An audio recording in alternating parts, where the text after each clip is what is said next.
This is Wayne Parry. I'm just an update. I'm now out of Kabul, Afghanistan, and I'm safely in Qatar. So, long story short, um, I got to the airport in Kabul. The whole airport is surrounded by Taliban, and so I was accompanied by an Afghan friend of mine, and we jumped in a taxi and went straight to the airport.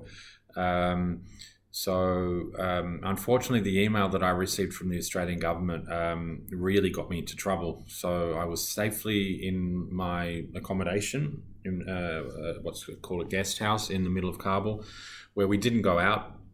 My friend, who was a local, obviously, when we needed food and water, he'd go out instead of me. It was better that I stay inside.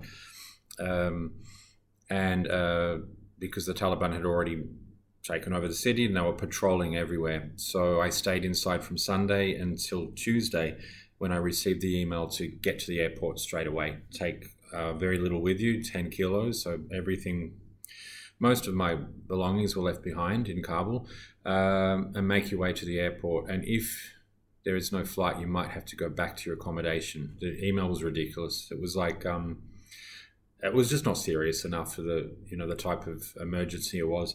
So I went to the airport. I left my friend behind because it was not safe for anyone else, and had to talk about stage fright. I had to walk towards the Taliban at their gate, who were shooting above our heads.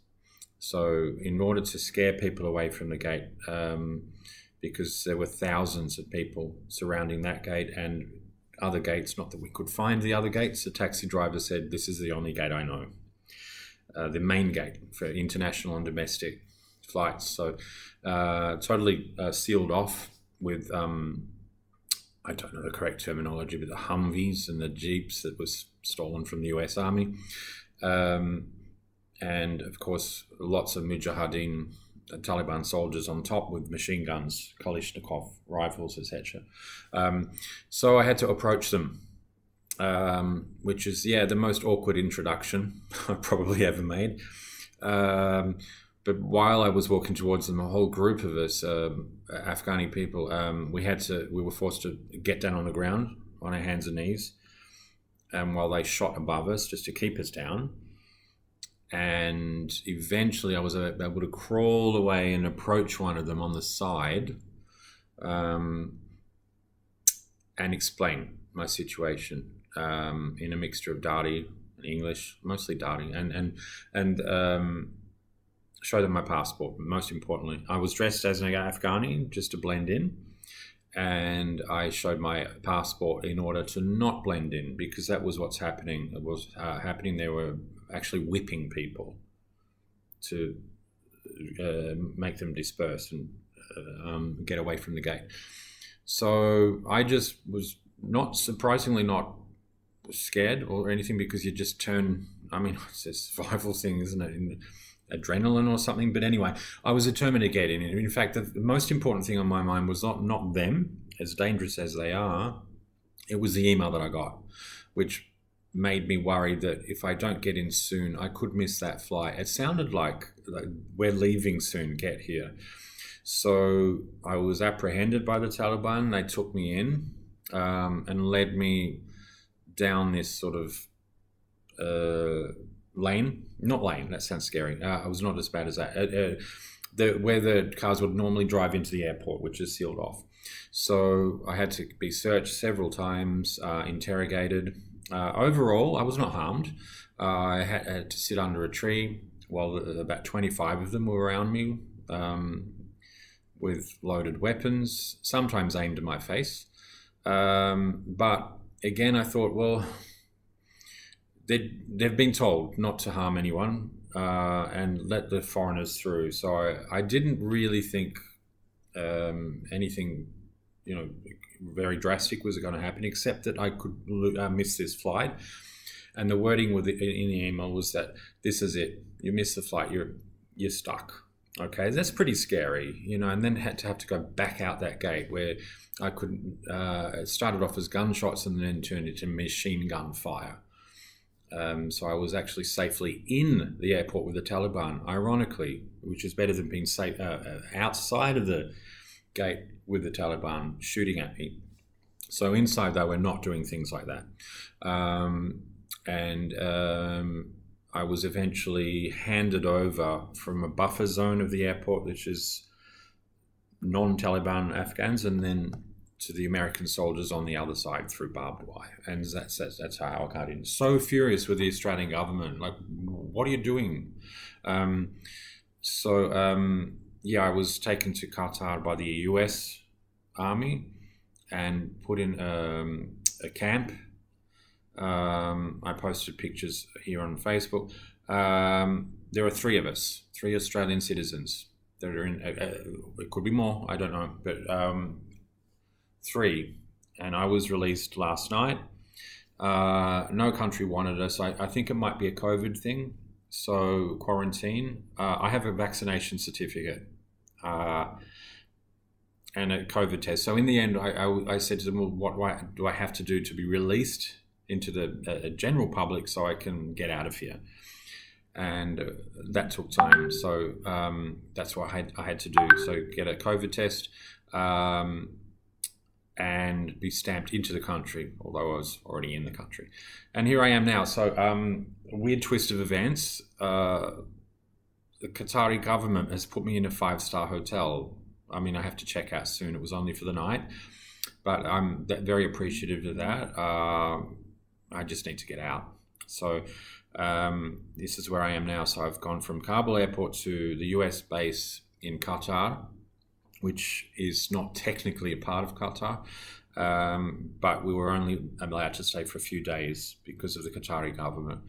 In the end, the government here in Qatar caved in and took a bunch of foreigners, myself included, on a bus into Doha, the main city, where we checked into this hotel. And this is where we are. So we all need to make our way to where we're going. The other two Australians are still stuck in the camp.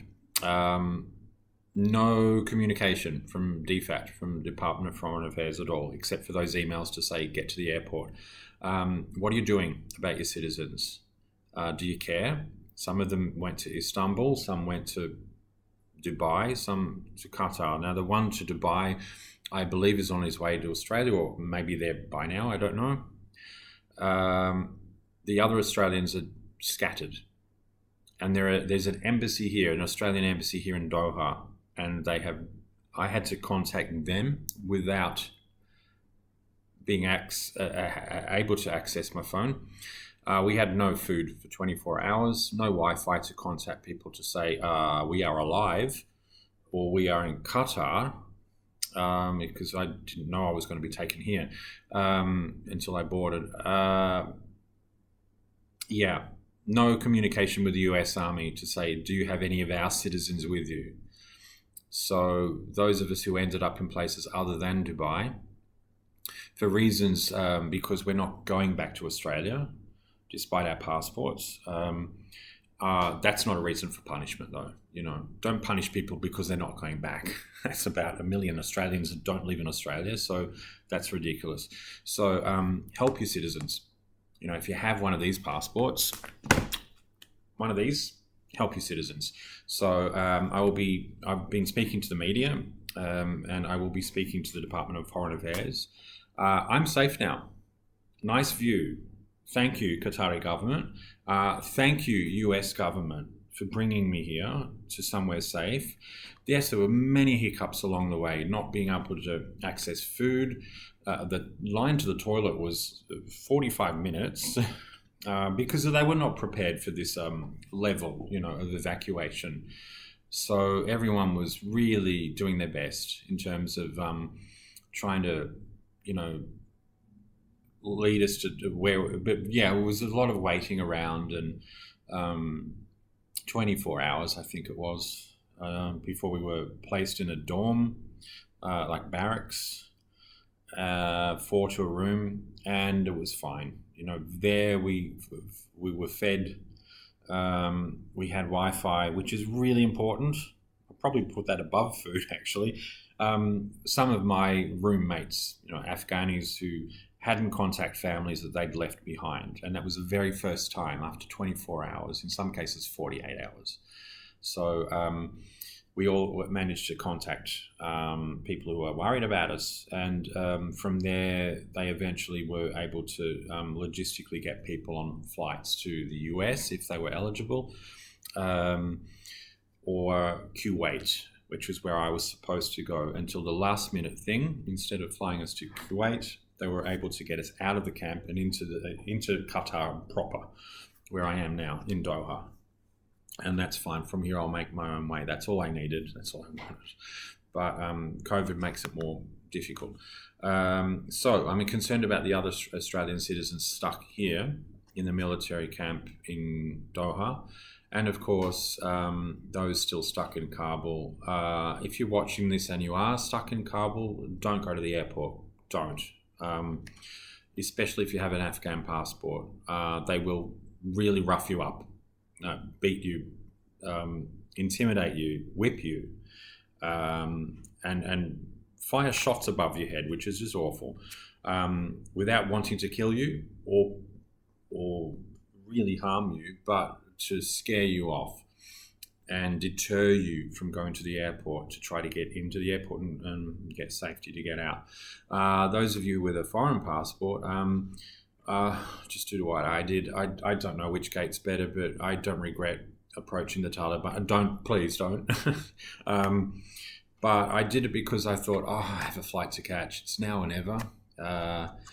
And I need to reason with these people. Their beef is not with me. It's with the government, and they've got what they want. They just need to, and it's good riddance to them. I'm out, so I'm one less of a problem for them. And I was not harmed in any way, nor was I scared, because I was so furious with the Australian government about this practical joke.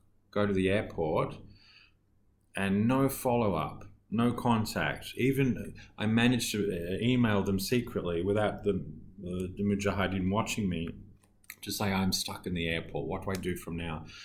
No one was on top of that. Nobody. It was so casual.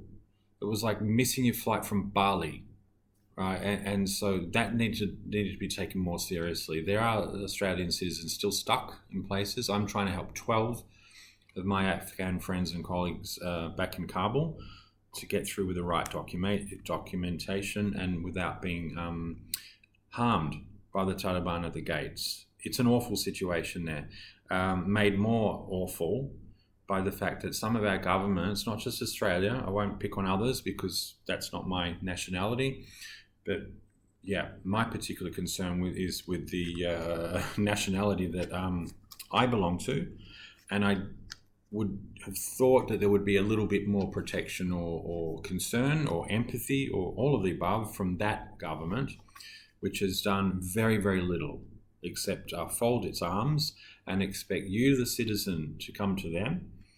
And good luck, all right, with all of that. So that's the message that I received. Yeah, come to the airport and good luck.